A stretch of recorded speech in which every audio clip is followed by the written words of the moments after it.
Hey, what's up guys? It's me, Brandon Johnson from Used Boats TV, and today I'm going to take you for a ride on a beautiful 2004 Chaparral 260 SSI bow rider.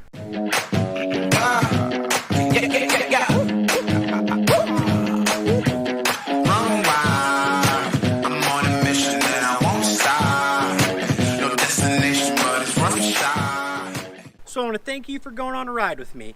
Please consider subscribing if you like this video. I make a lot of training and how-to style videos, all to help enhance your boat ownership experience. So if you're actively looking in the market, I got a link to my website right over here. See, I sold this boat sight unseen. So when I do that, I take my customer with me via video, test drive. Let's go.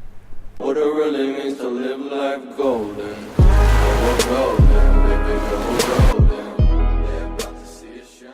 The first thing you do before you put your boat in the water is put the plug in it. It goes back here underneath the outdrive.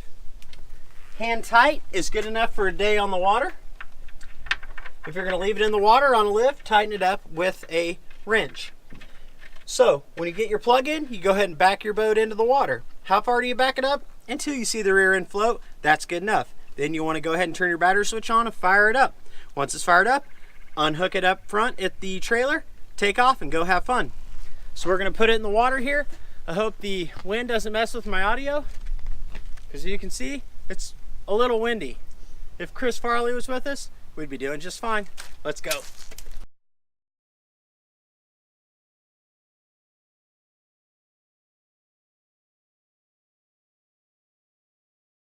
That was magic.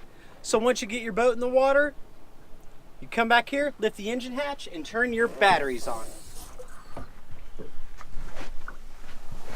Right inside this wall, you have a dual switch. Turn it on both. The alternator is going to charge both the batteries while the engine is running. If you're going to stop, go out, listen to the radio, have some fun, switch it to 1 or 2. That way your stereo is isolated to a single battery. You have a fully charged battery to start the boat and take it back home. We put brand new batteries in this, so you know when you're done for the day, shut your batteries off.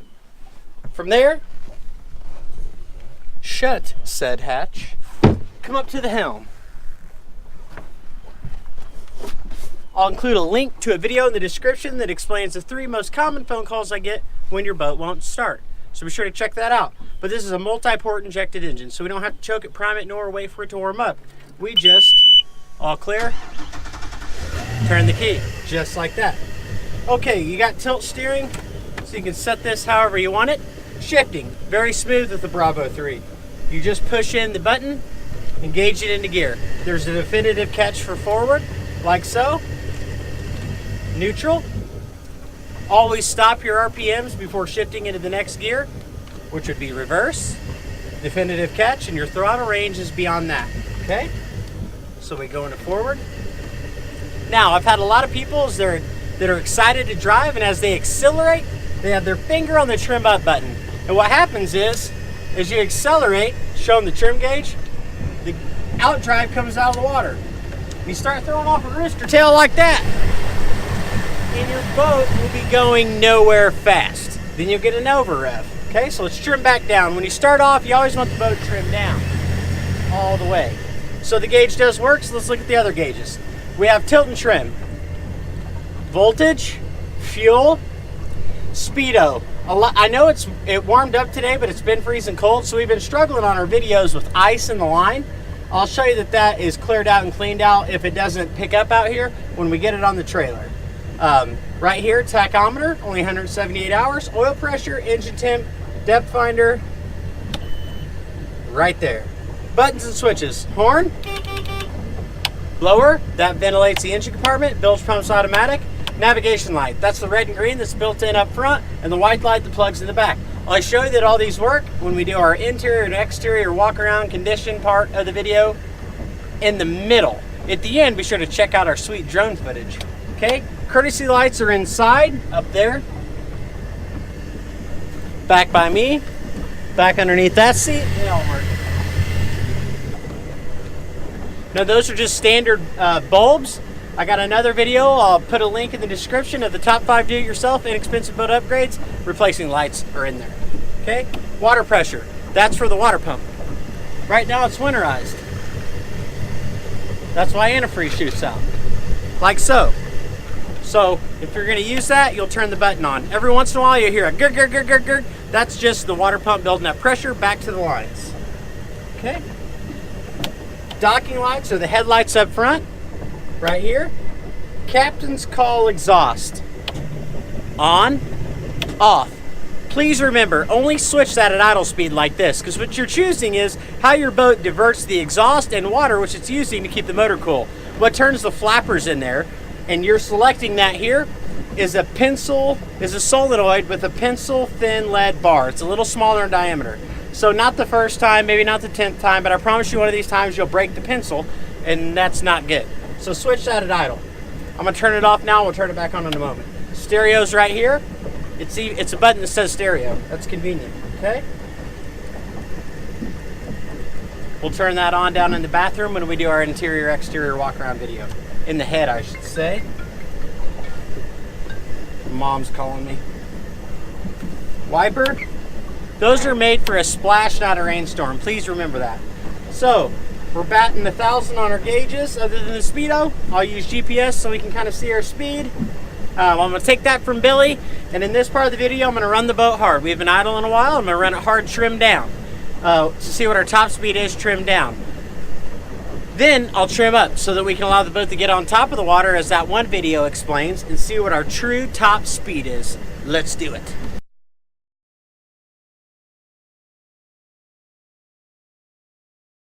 Here we are. Let's come to a dead stop. Boat's cleaned up pretty. It's a nice day. It's a little windy. Let's get the steering wheel set so I can put my knee against it.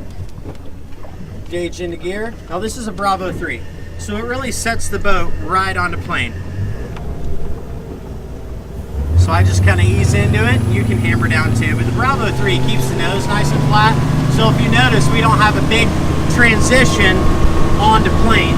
The boat just kind of sets itself right on down. Okay? About right there. So that's 3,000 RPM. I'm going to try to keep it there. Trim down for a minute. 34 miles an hour at 3,000 RPM. I always say if your speed exceeds your tack, then you've got a boat that's powered well. So now, hammer down, baby. Good Lord, this thing accelerates. So we're trimmed down at 4,000 RPM. 44 miles an hour, trim down, so we're going to trim up, 45, 1, 2, that's how many clicks I'm using, 3, 4, 5, 6, a little high there, 49 miles an hour, 48,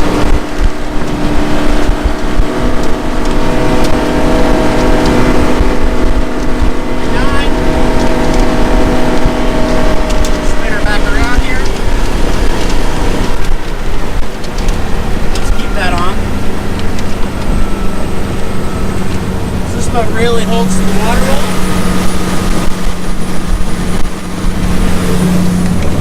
Steering's nice and tight. Shifter stays where it's supposed to. So now what I want to do is start, try the other way out of the wind with the exhaust down. Exhaust on. With the exhaust on, I should say.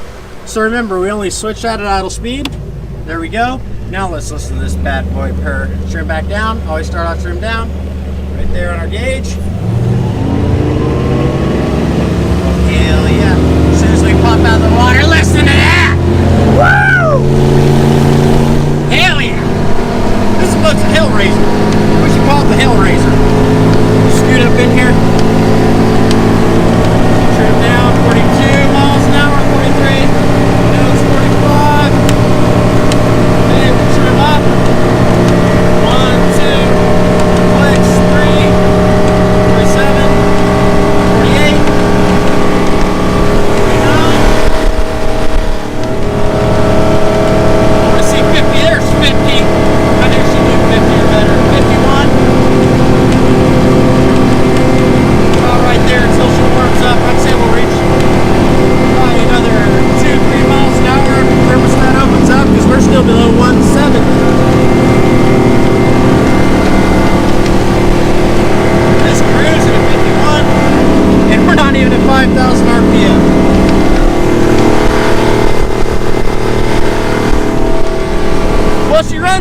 she doesn't hit, miss, spin, sputter, fall on her face.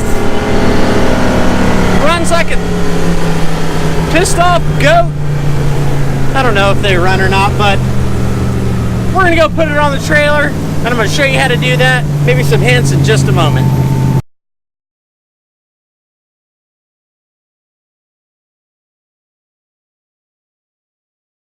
As I mentioned in the beginning of this video, back the boat in the water until you see the rear end float. That's good enough for taking it off and launching it and going boating. Putting it on the trailer, a lot of people struggle, and the reason for that is simple. The boat floats here. If you have the trailer way too far down the water, if it gets on correctly, that's by complete accident. So you can see how much trailer I have out of the water here.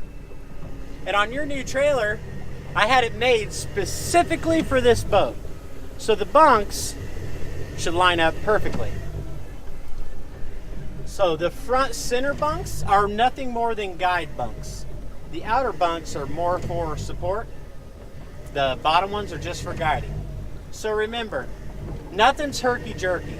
You just get the middle of the boat in the middle of the trailer, like so. Once you do that, trim up a little. Because the reason you want to trim up a little is you don't want your out drive to bang across the ground when you pull it up. When you get it all the way up on the trailer, you want to trim it all the way up. You can see the rashes on the ramp over there where people have actually had their drives down and drug it across. So once you get it centered, slow and steady, don't push it, slow and steady, just apply throttle. You want the eye, which is the part that you hook your strap to, flush up against the roller. And remember, you got a 496 here. That's a lot of power. You don't want to jump into the back of the damn truck. So just ease into it all the way up, flush and tight. Like so. Once you do that, you can come back to neutral, get your strap pulled up tight, go ahead and shut the engine off. And you also want to remember, when you shut the engine off, all your gauges go off, okay? I got a lot of people that call me and say, Brandon, my boat's not trimming up. If the key's off, the gauge quits working. If the battery's off, the trim quits working. But if the battery's on, like right now, hopefully you can hear that. It's coming up. And then it screams to stop. And you can always turn the key, and you can see that the gauge reads it's all the way up. See? See it going down? Back up. Like so. So when you get it out of the water, take your plug out, shut your batteries off, and you're good to go. Pull me out, guys.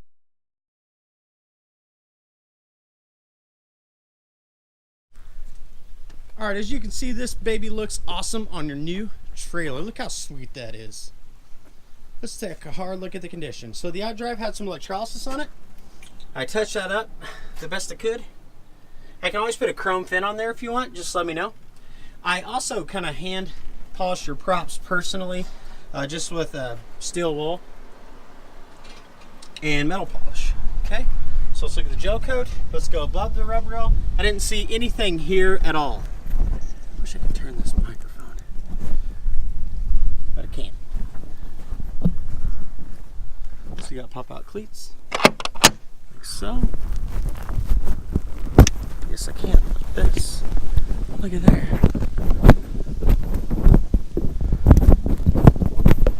Just want you to be able to hear me better. So there's another pop-out cleat. That's where your horn is, your light. Okay, it's got the stainless steel bow scuff plate. Docking light housings. Now in this kind of general area, you can see where some scratches have been fixed when you're up close, okay? Because if you wet sand the scratches out, then all you have left is what they call a ghost line. Right? And that's only when you're up close, because when you just take about 4, 5, 6 steps back, you don't see anything. It's only when you get up close. The disadvantage of using gel coat to fix your scratches is when you feel it, then you have polka dots here, so that's why we do it this way. So there we are. So below rubber rail here, I got the missing L put back on.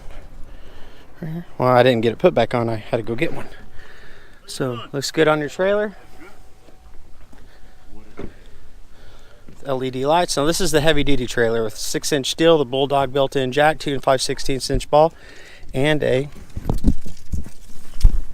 5-pin flat Taking a look at the hull, it's in great shape. All the way down here. Sits on your trailer perfectly. It's got the Vault oil sealed axles with disc brakes on the rear axle. So look at the gel coat again. Let's go above rub rail to the port side. Blower vent covers are nice. You know, a lot of people when they're trying to help you dock the boat, they want to grab these. Well, this only weighs about 8 ounces. You know, this boat weighs 5,000 pounds. 8 ounces, 5,000 pounds. Don't let them do that. All right. Keep going on the gel coat. Some people have asked me what's this indentation here. Had the boat been equipped with a pump out head, that's where the cap would have been. It's a part of the mold. Okay. Gel coat here. I really didn't see anything here. You can kind of see if you look real close and get close right here where something was fixed, and right in this little area. Through here actually, that's what I meant. Okay. And it kind of makes sense because that's just grease. But right here you can see just like a scuff in the rub rail. Not the actual rub rail, the insert that holds it. Right here you can kind of see some small ones too. All right, let's go to the trailer, then we'll jump down to the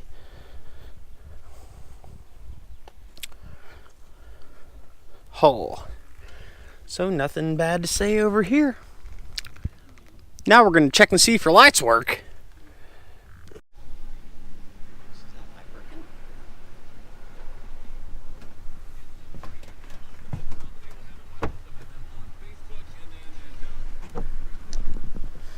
Can you see this light's working?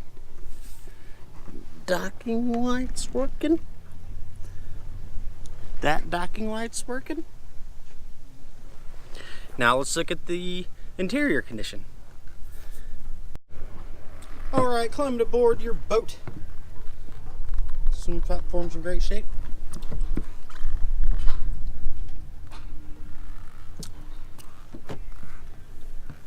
Right here you got trim up, trim down. Hopefully you can hear that motor kicking on.